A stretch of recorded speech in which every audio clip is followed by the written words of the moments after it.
Hindi varsity की online कक्षा में आप सभी लोगों का स्वागत है। पिछले दिनों हम लोगों ने हिंदी साहित्य का अध्ययन किया और हिंदी साहित्य के अध्ययन के साथ साथ हम लोगों ने हिंदी व्याकरण को भी पूरा किया। हिंदी व्याकरण के हर एक पक्ष को हम लोगों ने समझा, चाहे वो सैद्धांतिक तरीके से हो या प्रतियोगी परीक्षा के दृष्टिकोण से। हर तरीके से हम लोगों ने उस विषय को पूरा किया और ठीक से जाना। आप लोग शीघ्र अतिशीघ्र जो भी आपको इस डिजिटल बोर्ड से स्टडी मटेरियल प्रोवाइड की जा रही है उसको लिख करके प्रैक्टिस करें। फिर आप एक दिन पाएंगे कि आपका कोई भी प्रश्न व्याकरण से संबंधित ऐसा नहीं होगा जिसका उत्तर आप न जानते हों।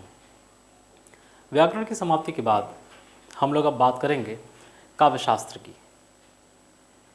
जी हाँ, यह हिंदी भाषा या साहित्य जिस काव्यशास्त्र पर आरूढ़ है वह काव्यशास्त्र भारतीय परंपरा में बहुत ही महत्व रखता है और इस काव्यशास्त्र से हमारे यहाँ प्रतियोगी परीक्षाओं में भी कई सारे सवाल किए जाते हैं। उदाहरण के तौर पर अगर देखें तो भारतीय काव्यशास्त्र और पाश्चात्य काव्यशास्त्र,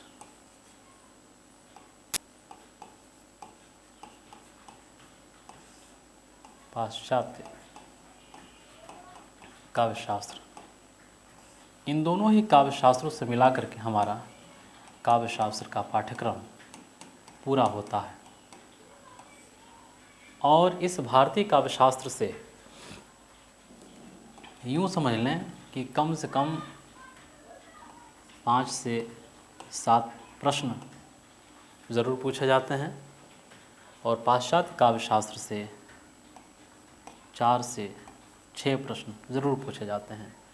यानी इन प्रश्नों का जो औसत है ये मान के चलें कि 10 प्रश्न इस सेगमेंट से रहना ही रहना है।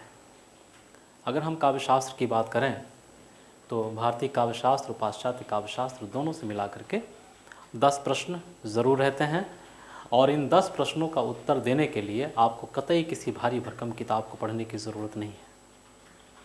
अगर आप किताब पढ़ते हैं तो यूँ समझ लें कि आपको मुश्किल से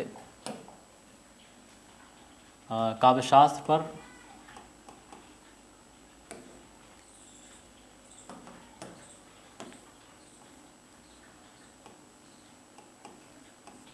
भगीरथ मिश्र की किताब,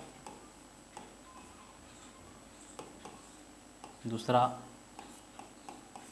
तारकनाथ बाली की किताब, तीसरा डॉक्टर गणपत चंद्रगुप्त,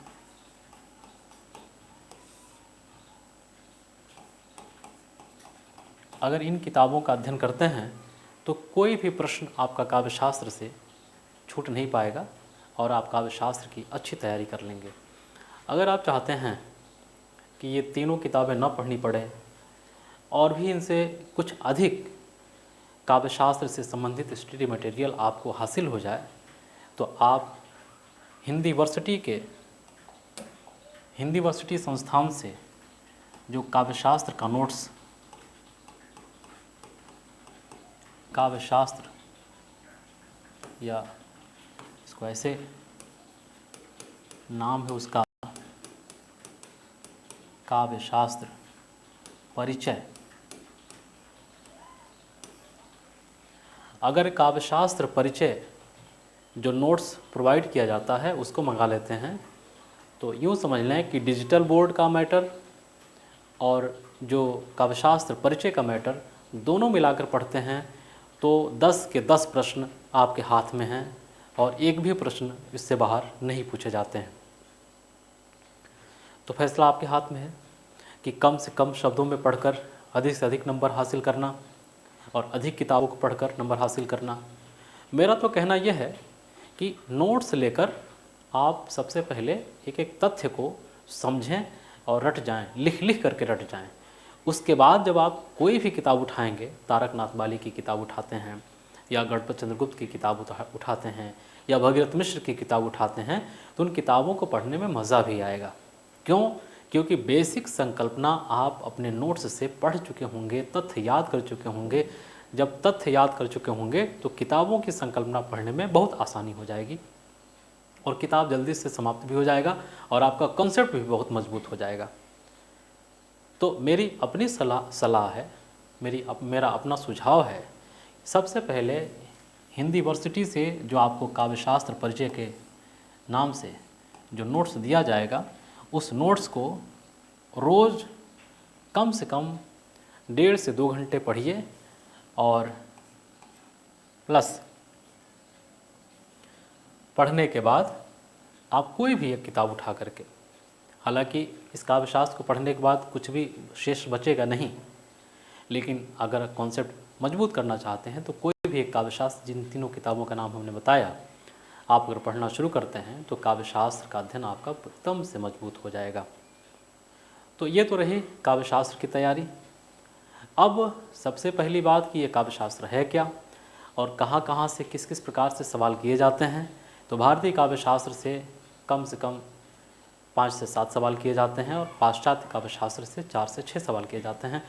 औसत देखा जाए तो 8-10 सवाल हर एक परीक्षा में, चाहे वो आपका टीजीटी पीजीटी हो या जीआईसी हो या यूजीसी नेट की परीक्षा हो, इनमें सवाल किए जाते हैं।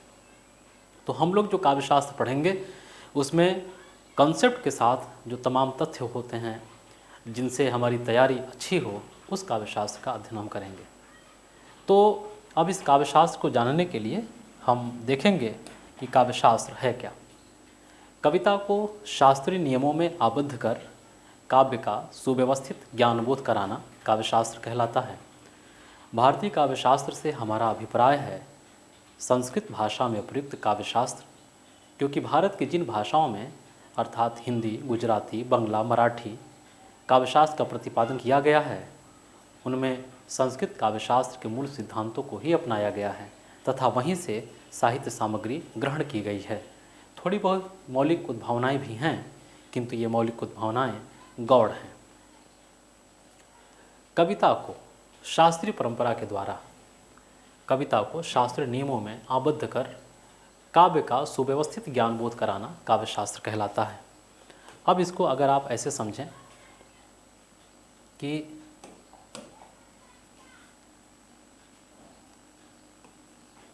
काव्य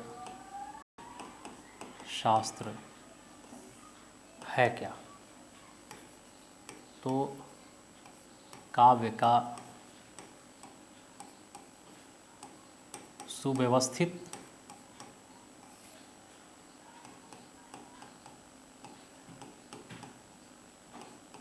ज्ञानबोध कराना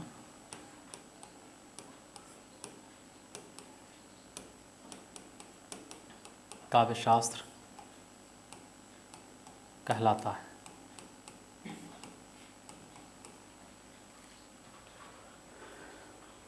कविता का सुव्यवस्थित ज्ञानबोध कराना, जैसे विज्ञान की परिभाषा देते हुए आप समझते हैं कि क्रमबद्ध सुव्यवस्थित ज्ञान ही विज्ञान है, ठीक उसी तरीके से हम समझेंगे कि काव्य का सुव्यवस्थित ज्ञानबोध कराना काव्यशास्त्र कहलाता है। अर्थात कविता करते समय कविता किस प्रकार प्रभावी हो, कविता में उचित शब्द विधान क्या हो, कविता में किस प्रकार शब्दों का चयन किया जाए और उनका अंकन किया जाए कि कविता में एक संगीत उत्पन्न हो, क्योंकि संगीत से कविता जीवंत हो जाती है, अमर हो जाती है। तो किस प्रकार से हम कविता रचें कि वह कविता मनुष्य के हृदय को छूकर उसे प्रभावित करे और अपनी शिक्षाओं से उसे परिवर्तित भी करे। इस बात को लेकर के प्राचीन काव्यशास्त्रियों ने या कवियों ने इस पर अधिक चिंतन किया और चिंतन करने के बाद हमारे बीच जो शास्त्र उभर करके आया उसे ही हम काव्यशास्त्र कहते हैं। प्राचीन काल में, या यूँ कह लीजिए कि मनुष्य के जन्म के साथ पहले मनुष्य जन्मा, फिर भाषा आई और उस भाषा को, जो बोलचाल की भाषा थी, मनुष्य आपस में जिससे संवाद करता था, इस बोलचाल की भाषा को वार्ता कहते हैं। वार्ता माने बातचीत। बोलचाल की भाषा को क्या कहते हैं? वार्ता। और वार्ता मतलब बातचीत। कई बार होता है कि बातचीत करने के दौरान कुछ लोगों की बात करने की अदा, बात करने की कला इतनी अच्छी होती है कि हम उससे प्रभावित हो जाते हैं और वह अपरिचित होने के बाद भी हमारा प्रिय हो जाता है। क्यों? क्योंकि बात ही हाथी पाइए, बात ही हाथी पाँव।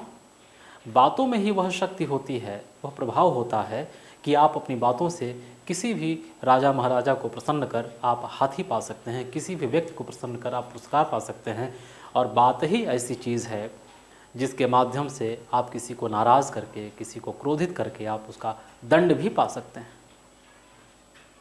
कबीर का कहना है कि जिह्वा ऐसी बावरी कह गई सरक पतार, जिह्वा ऐसी बावरी कह गई सरक पतार, अपन ससुरी भीतर गई जूती कात खात कपार।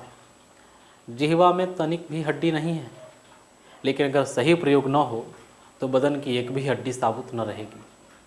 इसलिए वाणी एक अमोल है, जो कोई बोले जान, हिये तराजू तौलिए तब मुख बाहर आन।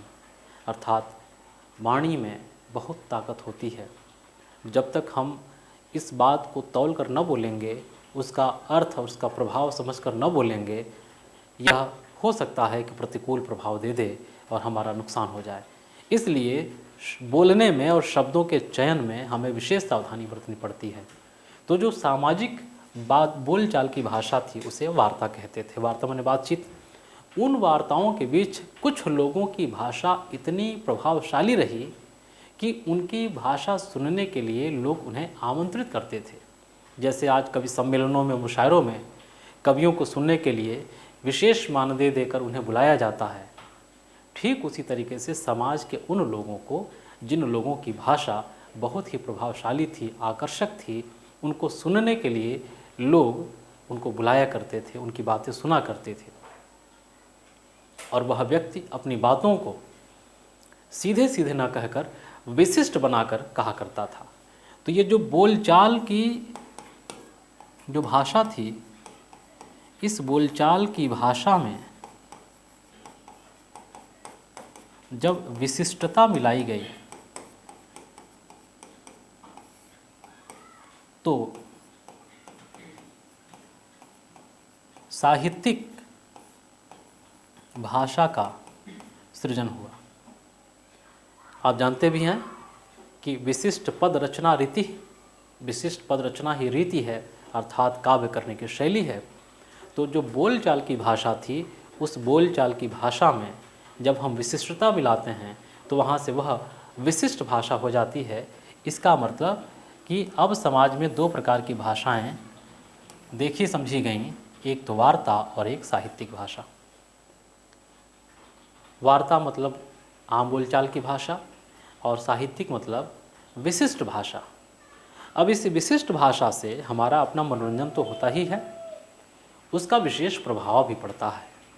तो उस विशेष प्रभाव और मनोरंजन के द्वारा उस व्यक्ति की ख्याति बढ़ती गई और अपने समय के कुल में, अपने समय के रजवाड़ों में, अपने समय के राज दरबारों में उनको बुलाया जाने लगा और उन्हें पुरस्कृत भी किया जाने लगा। जब उस व्यक्ति को राज दरबारों में बुलाया जाने लगा, उसे पुरस्कृत किया जाने लगा, तो उसको प्रेरणा मिली, उसका हौसला अफजाई हुआ और उस हौसला अफजाई से उसका और मन बढ़ा और वो और विशिष्ट विशिष्ट बातें अपने रोचक शैली में प्रस्तुत कर अपने समय के राजे महाराजाओं को सुनाता था और उनसे पुरस्कार ग्रहण करता था।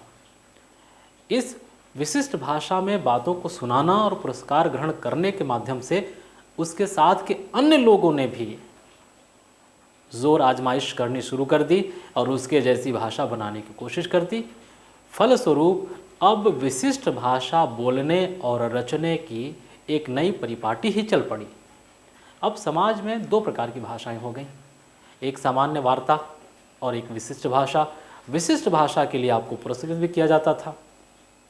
धीरे धीरे उन विशेषज्ञों से बात करके यह जाना गया कि वे अपनी वाणी को विशिष्ट बनाने के लिए क्या करते हैं, किन किन बातों का ध्यान रखते हैं, किन किन नियमों से अपनी वाणी को शुद्ध, धवल, स्वच्छ और प्रभावशाली बनाते हैं, तो उन लोगों ने जो बातें बताई उन्हीं को नियमबद्ध करके भाषा का नियम बनाया गया। और वही भाषा का नियम जिनसे कविता का रचाव शुरू हुआ, जिनसे साहित्य का रचाव शुरू हुआ, वही काव्यशास्त्र के नियम भी कहलाए। अर्थात आप यूँ समझ लें कि प्रारंभ में, या यूँ कह लें कि सृष्टि के प्रारंभ में जब सामान्य बोलचाल की भाषा में मनुष्य अपनी बातें किया करता था, उस समय ये समझिए कि बोलचाल की भाषा है। इस बोलचाल की भाषा में तनिक विशिष्ट भाषा आई, और यह विशिष्ट भाषा अपनी विशिष्टता से साहित्य के रूप में जानी गई। किसके रूप में जानी गई? साहित्य के रूप में। और हम जानते हैं कि जिस समय यह साहित्य का कॉन्सेप्ट चल रहा था, उस समय जो विशिष्ट भाषा थी वो काव्यमय थी। अमूमन बोलचाल की भाषा काव्यमय तो नहीं होती है, लेकिन जब विशिष्ट उसको बनाने की कोशिश की गई तो वह भाषा काव्यमय हुई, और यही काव्यमय विशिष्ट भाषा साहित्य में काव्य के तौर पर जानी गई। अर्थात पहले काव्य को ही क्या कहा जाता था? साहित्य कहा जाता था। काव्य को ही साहित्य कहा जाता था। अर्थात साहित्य कहने पर गद्य का बोध नहीं होता था, बल्कि साहित्य कहने पर काव्य का बोध होता था। और काव्य का अर्थ साहित्य और साहित्य का अर्थ काव्य ही लिया जाता था। फिर आगे चल करके धीरे धीरे अब विशिष्ट भाषा केवल कविता की ही भाषा नहीं रही, बल्कि धीरे धीरे गद्य में भी उसका अवतरण हुआ। अब गद्य में कैसे हुआ उसको हम बाद में देखेंगे, लेकिन फिलहाल हम कविता की बात करेंगे। तो इस कविता को प्रभावशाली बनाने के लिए, कविता को प्रभावशाली, रोचक बनाने के लिए जो शास्त्र रचा गया उसे ही हम काव्यशास्त्र के नाम से जानते हैं। मतलब यूँ समझ लें कि बोलचाल की भाषा से जब विशिष्ट भाषा अलग होती है तो वह काव्यमय होती है, और जब काव्यमय होती है तो उस काव्यमय बनाने के लिए जो नियमों का प्रयोग करते हैं वह नियम शास्त्र बन जाते हैं, और यहीं से काव्यशास्त्र की शुरुआत होती है। यूँ तो भारतीय साहित्य की बात जब आती है तो भारतीय साहित्य का जो आदि साहित्य है उसे हम क्या कहते हैं? वाल्मीकि रचित रामायण को हम आदि साहित्य मानते हैं। तो वाल्मीकि रचित जो रामायण है वह कहा जाता है कि हमारे भारतीय साहित्यों में सर्वप्राचीन साहित्य है, आदि काव्य है। लेकिन एक बात ध्यान रखें कि वह भी छंदों में रचित है, और छंद में रचित होने के कारण यह कहा जा सकता है कि छंद एक दिन में नहीं बनते हैं, छंदों की एक परिपाटी होती है।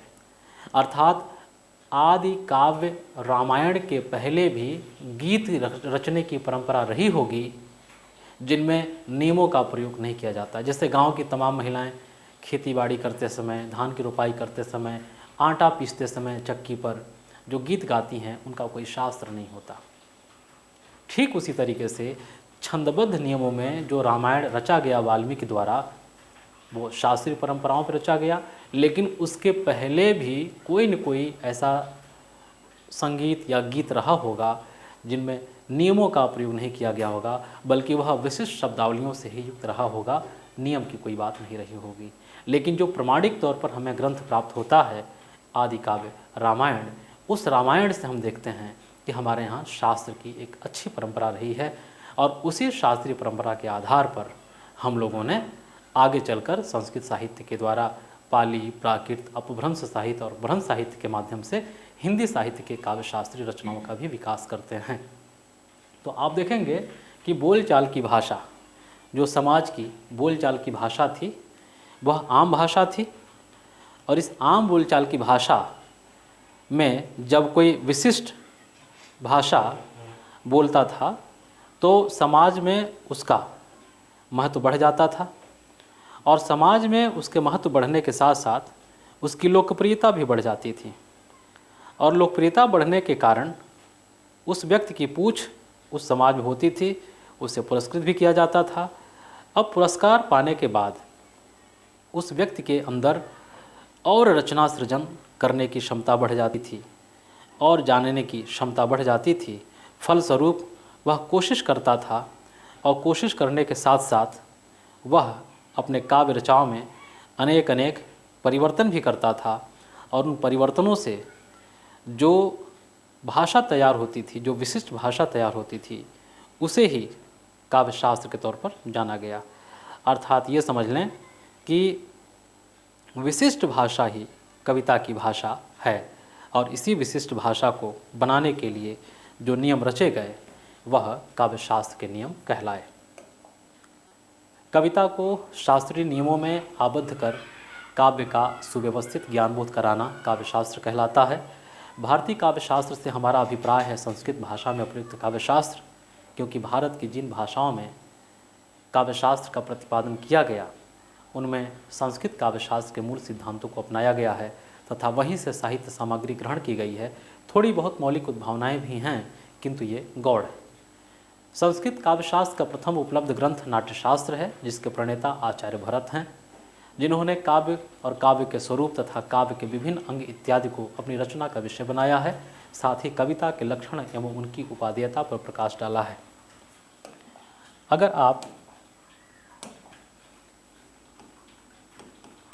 काव्य ग्रंथ की बात करें, प्राचीन या यूँ कह लें कि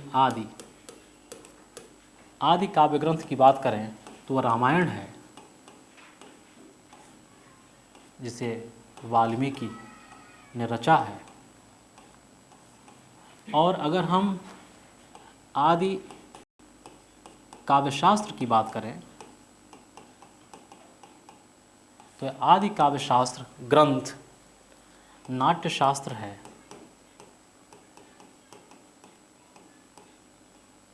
नाट्यशास्त्र है जिसे आचार्य भरत ने रचा है। किसी भी व्यक्ति को हम आचार्य तभी कहते हैं जब वह कोई भी शास्त्रीय सिद्धांत या प्रतिमान स्थापित करता है, अर्थात किसी भी विषय का सिद्धांत या प्रतिमान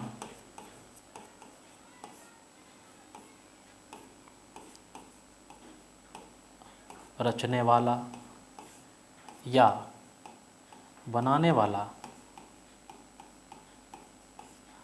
क्या कहलाता है? आचार्य कहलाता है।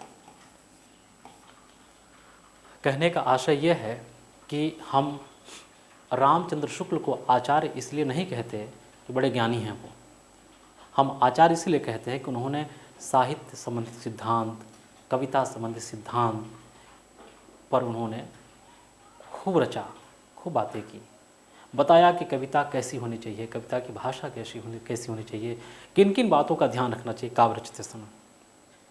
अगर हम नामवर सिंह की बात करें तो नामवर सिंह ने भी कविता के प्रतिमान पर खूब बातें की हैं, साहित्य के प्रतिमान पर खूब बातें की हैं। तो जो भी व्यक्ति साहित्य, कविता, गद्य इत्यादि की सैद्धांतिकी बनाता हो, रचता हो, उसे हम आचार्य कहते हैं। तो भरत को भी अगर हम आचार्य कहते हैं, इसका अर्थ यह है इन्होंने भी साहित्य से संबंधित शास्त्रों का रचाव किया और इनके समय में साहित्य कविता को कहा जाता था, काव्य को कहा जाता था, इसलिए काव्य से संबंधित सिद्धांतों को रचने के कारण इनका ग्रंथ नाट्यशास्त्र कहलाता है। ये जो नाट्यशास्त्र नामक ग्रंथ है, जिसे हम लोग कहते हैं कि आचार्य भरत मुनि ने रचा है, दरअसल किसी एक भरत ने नहीं रचा। ये भरत एक पद है जिसे हम आधुनिक भाषा में किसी भी नाटक का निर्देशक कह सकते हैं, डायरेक्टर कह सकते हैं, जिनके जिम्मे अभिनय से लेकर पटकथा, पटकथा से लेकर संवाद अर्थात सभी विषयों पर पूरी पकड़ होती है और पूरे नाटक का संयोजन उसके मस्तिष्क में चल रहा होता है। उन्हें हम भरत कहते हैं।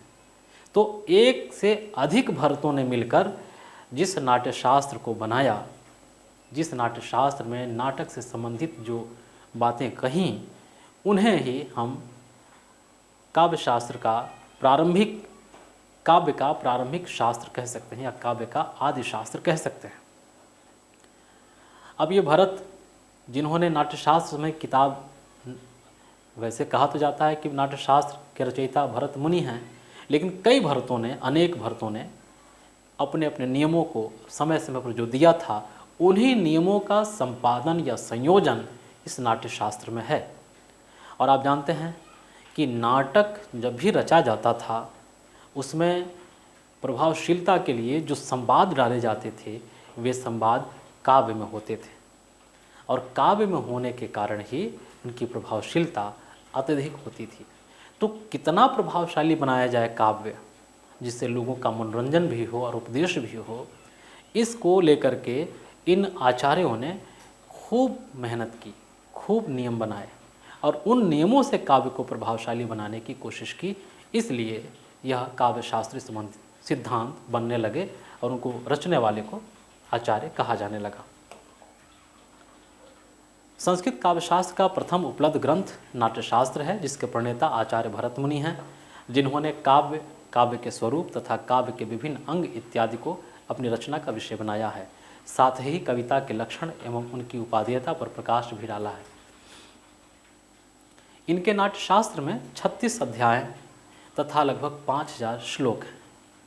प्रतिभिज्ञा दर्शन में स्वीकृत सभी 36 मूल तत्वों के प्रतीक स्वरूप नाट्यशास्त्र में 36 अध्याय हैं, और इस नाट्यशास्त्र के किस अध्याय में किन किन बातों का उल्लेख किया गया है, ये हम लोग आज अपने इस चैप्टर से समझेंगे। इस नाट्यशास्त्र के जो पहले अध्याय में नाट्य की उत्पत्ति पर प्रकाश डाला गया है। नाट्यशास्त्र के दूसरे अध्याय में मंडप विधान पर प्रकाश डाला गया है। नाट्यशास्त्र का तीसरा, चौथा, पाँचवां अध्याय नाट्यशास्त्र से पूर्व की जो प्रक्रिया होती है, नाटक के पूर्व की प्रक्रिया, उस पर प्रकाश डाला गया है।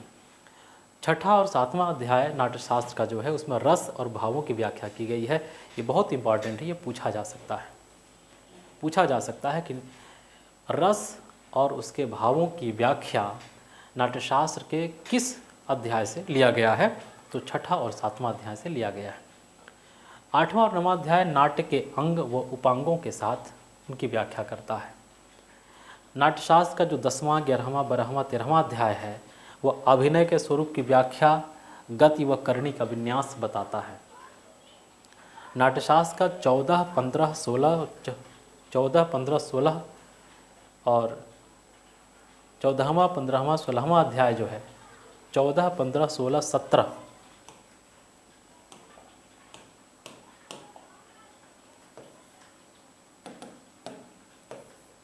ये 14, 15, 16 जो 17 अध्याय है, यह छंद अलंकार का स्वरूप और उसके स्वर विधान पर प्रकाश डालता है।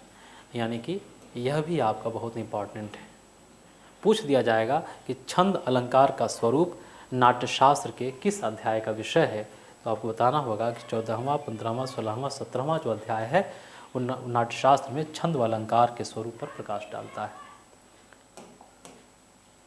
इसके साथ 18वां, 19वां जो अध्याय है, वो नाट्यशास्त्र का 18वां, 19वां अध्याय, वो नाट्य के भेद, विषय, वस्तु और उसकी वृत्ति के विवेचन पर प्रकाश डालता है।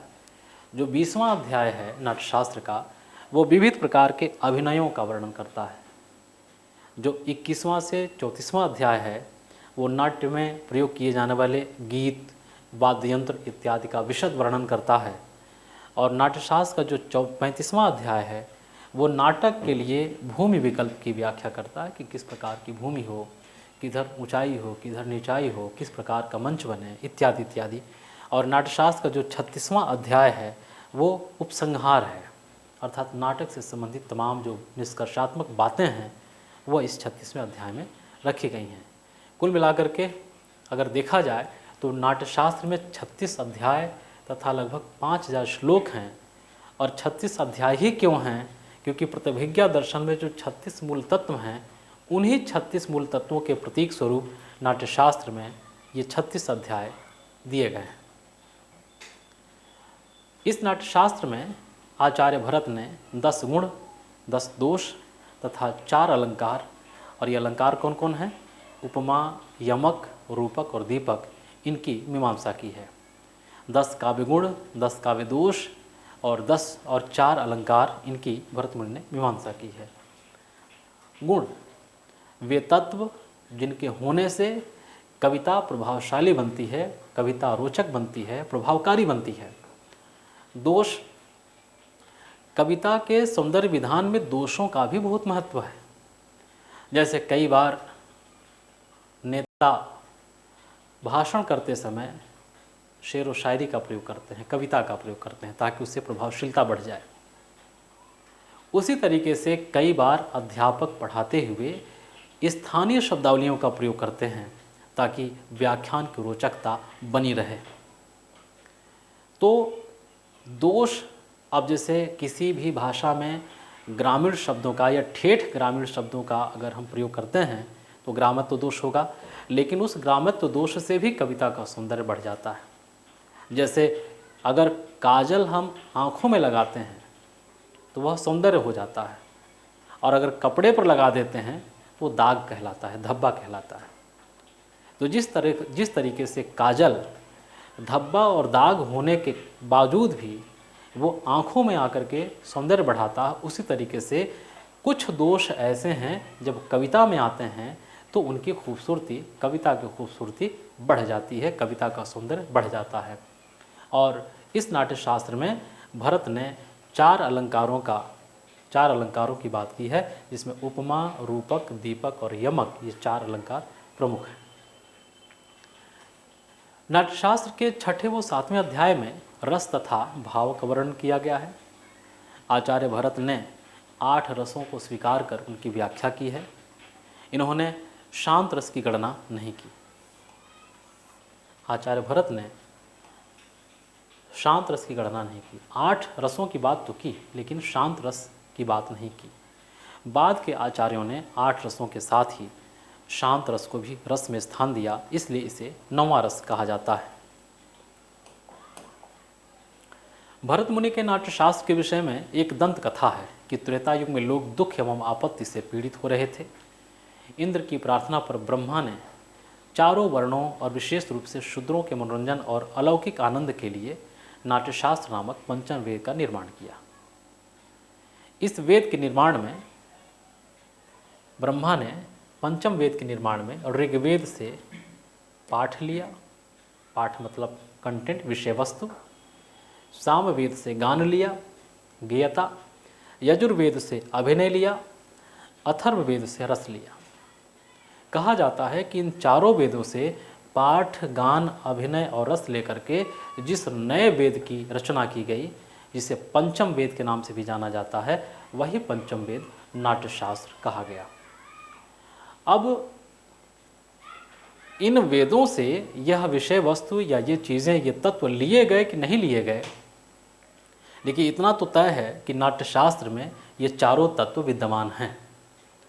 और किस लिए विद्यमान हैं? क्योंकि वह जनता के मनोरंजन हेतु दंत कथा है। दंत कथा का मतलब ऐसा कहा जाता रहा है, ऐसा सुना जाता रहा है जिसकी ऐतिहासिकता, जिसकी प्रमाणिकता नहीं है। इस कथा के द्वारा यह बताने की कोशिश की गई है कि भरत मुनि के नाट्यशास्त्र के विषय में दंत कथा है कि त्रेता युग में लोग दुख एवं आपत्ति से पीड़ित हो रहे थे। इंद्र की प्रार्थना पर ब्रह्म ने चारों वर्णों और विशेष रूप से शूद्रों के मनोरंजन और अलौकिक आनंद के लिए नाट्यशास्त्र नामक पंचम वेद का निर्माण किया, जिस वेद के निर्माण में ऋग्वेद से पाठ, सामवेद से गान, यजुर्वेद से अभिनय और अथर्ववेद से रस लेकर इन पंचम वेद को बनाया गया। आचार्य भरत को उसका प्रयोग करने का कार्य सौंपा गया। आचार्य भरत ने नाट्यशास्त्र की रचना की और उसे अपने पुत्रों को पढ़ाया, जिससे यह परंपरा आगे बढ़ी। इस दंत कथा का कोई आधार नहीं है और न ही इसकी सत्यता प्रमाणित है। कहा जाता है कि उस कालखंड में स्त्रियों को पढ़ने का अधिकार नहीं था और नाटक करने का तो कतई अधिकार नहीं था। लेकिन इन भरतों की परंपरा में भरतों के पुत्रों के साथ साथ कुछ ऐसे भी गुणवान, गुणशील स्त्रियां हुईं, पुत्रियां हुईं, जिन्होंने नाट्यशास्त्र की परंपरा को आगे बढ़ाया। उस पहली गुणशील पुत्री की बात जब हम करते हैं तो वह गुणशील पुत्री जो पुरुष भरतों के समानांतर ही अपनी प्रतिभा को लाकर यह सिद्ध करने की कोशिश की कि स्त्रियां भी पुरुषों से कम नहीं हैं। उन्होंने संगीत, पाठ योजना, अभिनय, गीत गाना, रंग संयोजन, मंच संयोजन इत्यादि में सिद्धहस्ता प्रवीणता हासिल कर ली। और वह जो प्रवीणता हासिल कर नाट्यशास्त्र की परंपरा को आगे बढ़ाने में पुत्रों से आगे निकलकर आने वाली उस प्रथम स्त्री को बागेश्वरी कहा गया। और उस बागेश्वरी के प्रतीक स्वरूप भारतीय परंपरा में जब हम बात करते हैं तो उस बागेश्वरी को प्रतीकात्मक रूप में दिखाने के लिए हाथों में वीणा लिए हुए, हाथों में ग्रंथ लिए हुए सरस्वती जी की प्रतिमा का व्याख्यान होता है। अर्थात ज्ञान, संगीत, मनोरंजन, पाठ इत्यादि को न केवल भरत के पुत्रों ने ही आगे बढ़ाया, बल्कि ऐसी गुणशीला पुत्रियां थीं जिन्होंने इस नाट्य कला को, नाट्य अभिनय को, नाट्य शास्त्र की परंपरा को आगे बढ़ाया। उस प्रथम पुत्री का नाम बागेश्वरी प्राप्त होता है, जिनके प्रतीक स्वरूप हमारे यहाँ सरस्वती जी को याद किया जाता है, जो ज्ञान, संगीत, गीत इत्यादि की देवी मानी जाती हैं। यह दंत कथा है, जरूरी नहीं कि आप इससे सहमत हों, लेकिन ऐसी कथा सुनी जाती है। इसका कोई ऐतिहासिक प्रमाण नहीं है। जैसे 4 वेदों से पंचम वेद का रचाव की कथा है, वैसे यह भी एक कथा है जिसे सुना जाता है, पढ़ा जाता है। किंतु अब आचार्य भरत को उसका प्रयोग करने का कार्य सौंपा गया। आचार्य भरत ने नाट्यशास्त्र की रचना की और उसे अपने पुत्रों को पढ़ाया, जिससे यह परंपरा आगे बढ़ी। इस दंत कथा का कोई आधार नहीं है और न ही इसकी सत्यता प्रमाणित है, किंतु इतना अवश्य है कि इस नाट्यशास्त्र में 4 वेदों के तत्व समाहित हैं और आचार्य भरत संस्कृत नाट्यशास्त्र के आद्य प्रवर्तक कहलाते हैं। भरत मुनि के नाट्यशास्त्र में काव्य की आलोचना वाचिक अभिनय के प्रसंग में की गई है। इसी को आधार मानकर बाद के आचार्यों ने कविता के लक्षण एवं उसके प्रतिमानों की विस्तृत चर्चा की है। बहुत गौर करने की बात है, इसको ध्यान से समझें। भरत मुनि के नाट्यशास्त्र में काव्य की आलोचना वाचिक अभिनय के प्रसंग में की गई है। वाचिक यानी बोलकर, वाचिक माने वचनों से बोलकर, अभिनय माने क्रियाविधि करके, अपने हाथ पैरों की चेष्टाओं द्वारा क्रिया करके काव्य की आलोचना। यह काव्य जो है प्रारंभ में नाटकों के लिए ही रचा गया था, और नाटक जो होते हैं वो वाचिक होते हैं और अभिनयात्मक होते हैं, बोल करके और अभिनय करके ही दिखाए जाते हैं। तो नाट्यशास्त्र में काव्य की आलोचना वाचिक अभिनय के प्रसंग में की गई है। इसी को आधार मानकर बाद के आचार्यों ने कविता के लक्षण और उसके प्रतिमानों की विस्तृत चर्चा की है। अब काव्य लक्षण की बात करेंगे कि किस आधार पर हम ये तय करेंगे कि काव्य है क्या। अब अगर आप देखें कि काव्य, तो इसको ऐसे समझेंगे, भाषा का वह स्वरूप जो गद्य से भिन्न है, वही काव्य है। भाषा का वह स्वरूप जो गद्य से भिन्न है, वही काव्य है। मान लीजिए कि यह वार्ता है, ये वार्ता, वार्ता का मतलब बोलचाल की भाषा। इसमें से, और बोलचाल की भाषा कभी कविता में नहीं होती, कविता हमेशा फ्लो में बोली जाती है, सरल सीधी सपाट भाषा में बोली जाती है, तो यह प्रायः गद्य में ही होती है। लेकिन इस बोलचाल की भाषा में कुछ वे तत्व जो इस बोलचाल की भाषा से अलग करते हैं, वही काव्य कहलाता है। अर्थात भाषा का वह स्वरूप जो इस गद्य से भिन्न है, वही क्या है? काव्य है। सीधी सी परिभाषा। अब इसको देखते हैं कि संस्कृत काव्य शास्त्र में काव्य स्वरूप पर पर्याप्त विचार विमर्श हुआ है, जिससे विभिन्न काव्य संप्रदायों का विकास हुआ और इनके आचार्यों द्वारा काव्य के प्रमुख तत्वों की चर्चा करते हुए काव्य लक्षण निर्धारित करने का प्रयास किया गया। अब इन विभिन्न आचार्यों द्वारा यह बताने की कोशिश की गई कि कविता किसको कही जाए और किसको न कही जाए। अगर किसी गद्य में वही पीड़ा, वही अनुभूति, वही संवेदना डाल दी जाए उचित शब्द विधान के साथ, तो क्या वह कविता नहीं होगी? शास्त्रियों ने तो यहाँ तक कहा है कि दुख से रोना भी एक कविता है। तो कविता कब होती है, कविता क्या है, कविता को कैसे पहचानेंगे, इसका लक्षण क्या है, इसको लेकर के संस्कृत आचार्यों से लेकर हिंदी आचार्यों तक किसने किसने कौन कौन सी परिभाषा बताई है, इसकी परिभाषा की पड़ताल हम लोग अब करेंगे।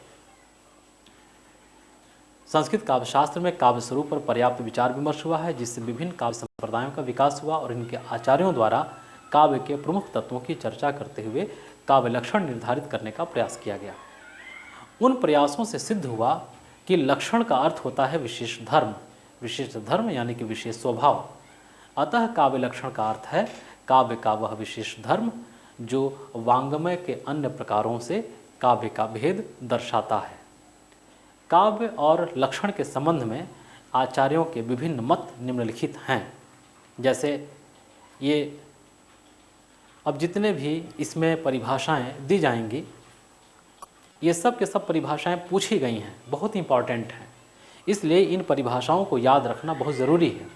इसको लिख लिख करके याद करेंगे। सवाल किया जाएगा अर्थ क्रियोपेतम काव्यम, यह किसका भाषा संबंधी लक्षण सिद्धांत है? तो भरत मुनि का है। पूछा जाएगा शब्दार्थों सहितो काव्यम, आचार्य भामह का है। कहा जाएगा कि शरीर तावदिष्टार्थ व्यवच्छिन्ना पदावली किसकी काव्य लक्षण संबंधी बात कही गई है? तो दंडी है। दंडी ने काव्य लक्षण बताते हुए कहा शरीर तावदिष्टार्थ व्यवच्छिन्ना पदावली काव्यम ग्राह्यम मूलंकारात् सौंदर्य अलंकारः, वामन की है। तो यह सब सूत्र, ये सब परिभाषाएं आपके परीक्षा के बुकलेट में दी जाएंगी और पूछा जाएगा कि यह परिभाषा काव्य से संबंधित जो परिभाषा है यह किसकी है। तो एक बार फिर देखें।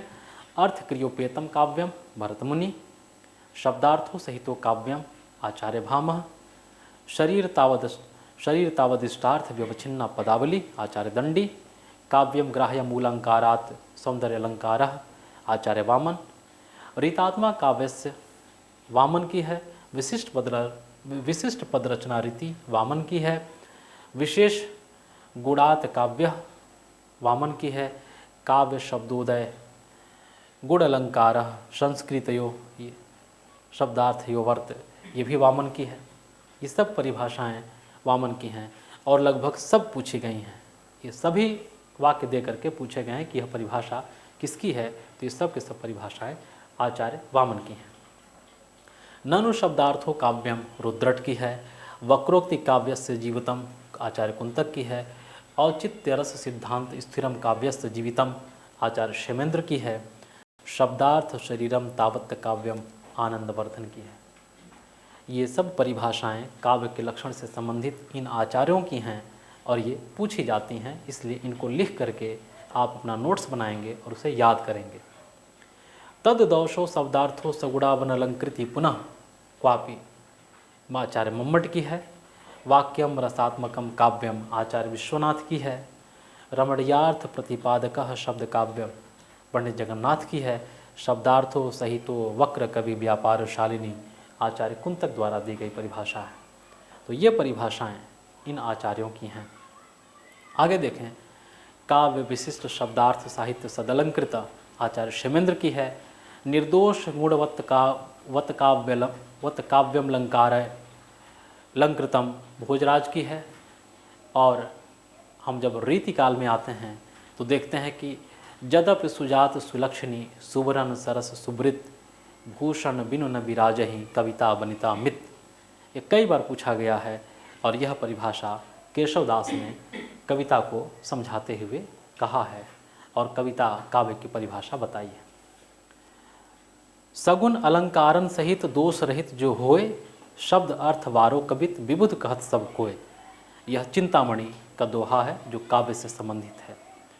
बरनत मनोरंजन जहाँ रीत अलौकिक होए, ये सूरत की निपुण कर्म कवि ज्योति ही काव्य कहत सब कोय। सूरत मिश्र द्वारा काव्य लक्षण को समझाया गया है। शब्द जीव तिहि अर्थ मन, रसमय सुजस शरीर, चलत वह जुग छंद गति अलंकार गंभीर। देव ने काव्य लक्षण बताते हुए इस दोहे को कहा है। रस कविता को अंग भूषण है भूषण सकल, गुण स्वरूप और रंग दूषण करे करूपता। भिखारी दास ने काव्य लक्षण बताते हुए कहा है। कोमल शब्द निबंत सुवृत, अलंकार में मोहन चित्त, काव्य सुपद्धति शोभा महे, इनके बहु पार कवि कहे। केशवदास ने काव्य लक्षण को परिभाषा देते हुए कहा है। ये जितने भी दोहे हैं, परिभाषाएं हैं काव्य में, ये सब के सब पूछे जाते हैं, इसलिए इनको याद करना जरूरी है। शब्द अर्थ संगम सहित भरे चमत्कृत भाए, जग अद्भुत में अद्भुत ही सुखदा काव्य बनाए। ये ग्वाल कवि रसिकानंद की काव्य लक्षण संबंधी परिभाषा है। अब महावीर प्रसाद द्विवेदी गद्य में कविता को परिभाषित करते हैं कि अंतःकरण की वृत्तियों के चित्र का नाम कविता है। महावीर प्रसाद द्विवेदी का ये कथन है। कविता मनुष्य के व्यक्तित्व का प्रकाशन है, यह बात रविन्द्रनाथ टैगोर ने कही है। कविता हमारे परिपूर्ण क्षणों की वाणी है, यह बात पंत ने कहा है। ये कई बार पूछा गया है। कविता सबसे पहले शब्द है और अंत में यही बात रह जाती है कि कविता शब्द है। कविता से संबंधित यह बात अज्ञे जी ने कही है। कविता शब्दों की अदालत में अपराधियों के कटघरे में खड़े एक निर्दोष आदमी का हलफनामा है। यह धूमिल के द्वारा कही गई बात है जो कविता के संदर्भ में है। मुंह में बचे हुए चावल के स्वाद को कुछ अदृश्य कंकड़ियों के हस्तक्षेप से बचाने का नाम कविता है। केदारनाथ सिंह का यह कथन कई बार पूछा गया है और यह कविता के लक्षण से संबंधित बातें कही गई हैं, इनको याद रखना ज़रूरी है। जिस प्रकार आत्मा की मुक्तावस्था ज्ञान दशा कहलाती है, उसी प्रकार हृदय की मुक्तावस्था रस दशा कहलाती है। और हृदय की इसी मुक्ति के लिए मनुष्य की वाणी जो शब्द विधान करते आती है, उसे ही हम कविता कहते हैं। यह कथन रामचंद्र शुक्ल का है। रसात्मक शब्दार्थ ही काव्य है, डॉक्टर नगेंद्र कहते हैं। कविता कवि विशेष की भावनाओं का चित्रण है और वह चित्रण इतना ठीक है कि उससे वैसी भावनाएं किसी दूसरे के हृदय में आविर्भूत होती हैं। कविता से संबंधित परिभाषा महादेव वर्मा की है। अव्यक्त की अभिव्यक्ति जगत है, अतः कविता अभिव्यक्त की अभिव्यक्ति है, यह आचार्य शुक्ल का कथन है। रमणीय अनुभूति, उक्ति वैचित्र्य और छंद, इन तीनों का समन्वित रूप कविता है। डॉक्टर नगेंद्र इस बात को कहते हैं। कविता उत्तम कर्मबद्ध शब्दों को कहते हैं। कॉलरिज, पाश्चात्य चिंतक कॉलरिज ने कविता को परिभाषित करते हुए कहा है कि कविता उत्तम कर्मबद्ध शब्दों को कहते हैं। काव्यशास्त्र के क्षणों में स्मरण किए गए प्रबल मनोवेगों का सहज उच्छलन है। कविता के संदर्भ में वर्ड्सवर्थ कहते हैं कि काव्यशास्त्र के क्षणों में स्मरण किए गए प्रबल मनोवेगों का सहज उच्छलन है। अगला है काव्य सत्य और काव्य सौंदर्य के उपबंधों के अधीन जीवन की आलोचना का नाम कविता है। ये मैथ्यू आर्नाल्ड द्वारा दी गई परिभाषा है। मैथ्यू आर्नाल्ड द्वारा दी गई परिभाषा है। अगला सत्वोद्रेक या हृदय की मुक्तावस्था के लिए किया हुआ शब्द विधान काव्य है। यह आचार्य शुक्ल ने कविता की परिभाषा बताई है। डॉक्टर जॉनसन कहते हैं कि कविता वह कला है जो कल्पना की सहायता से विवेक द्वारा सत्य और आनंद का संयोजन करती है। और ड्राइडन कहते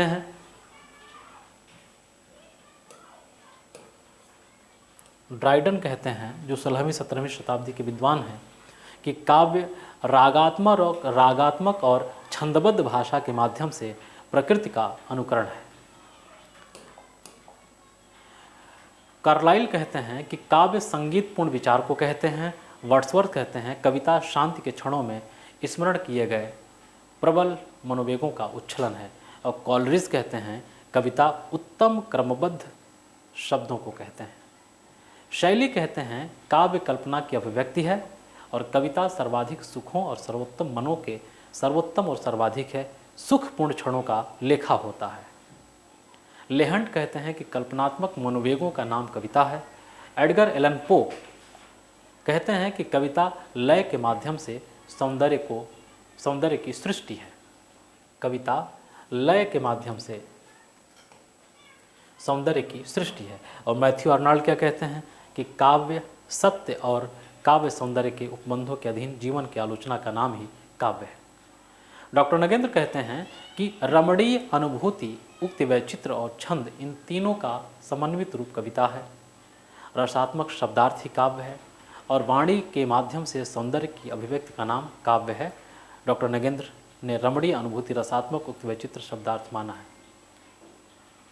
इस तरीके से इन विद्वानों ने काव्यशास्त्र से संबंधित जो लक्षण बताए हैं और कविता की परिभाषा दी है, यह परिभाषा परीक्षा में पूछी जाती है कि कौन सी परिभाषा किसकी है। तो साथियों, आज हम लोगों ने समझा कि काव्यशास्त्र क्या है। काव्य का शास्त्रीय ज्ञानबोध ही काव्यशास्त्र है और काव्यशास्त्र की परंपरा हमारे यहाँ संस्कृत भाषा से शुरू होती है।